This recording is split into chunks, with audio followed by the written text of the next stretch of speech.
تا حالا به این فکر کردید که شاید ترسناکترین سلاح روی زمین نه یک بمب اتمی پیچیده باشه و نه یک موشک هسته‌ای؟ گاهی وقتها وحشتناکترین چیزها ساده ترین اونها هستند. تصور کنید چیزی از آسمون روی سر هدف فرود بیاد که نه بو داره، نه دود، نه مواد منفجره و نه حتی رادیواکتیو. فقط یک قطعه فلز ساده که با سرعت سرسام‌آورش میتونه زمین رو بشکافه.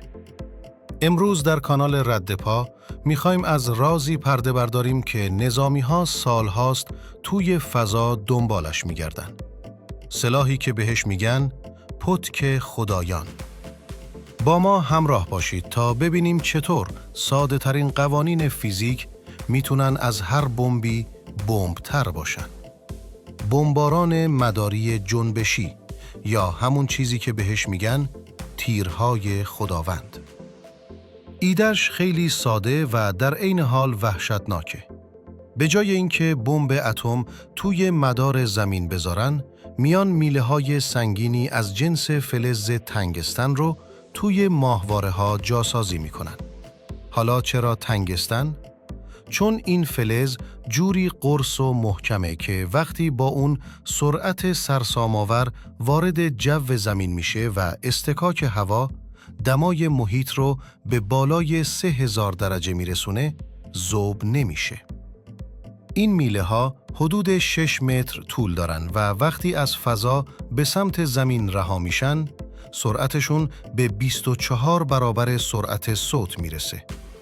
موقع برخورد با هدف، این تیرهای فلزی اونقدر انرژی دارن که معادل انفجار 11.5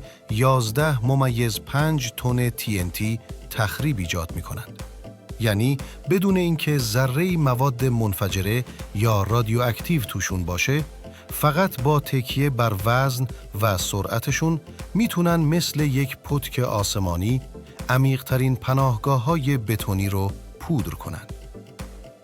هرچند استفاده از این سلاح‌ها به خاطر هزینه خیلی زیاد فرستادن بار به فضا هنوز کاملاً همگانی نشده، اما تا وقتی بشر پناهگاه‌های عمیق‌تر می‌سازه، دنبال نیزه‌های بلندتری هم می‌گرده که از آسمان فرود بیان.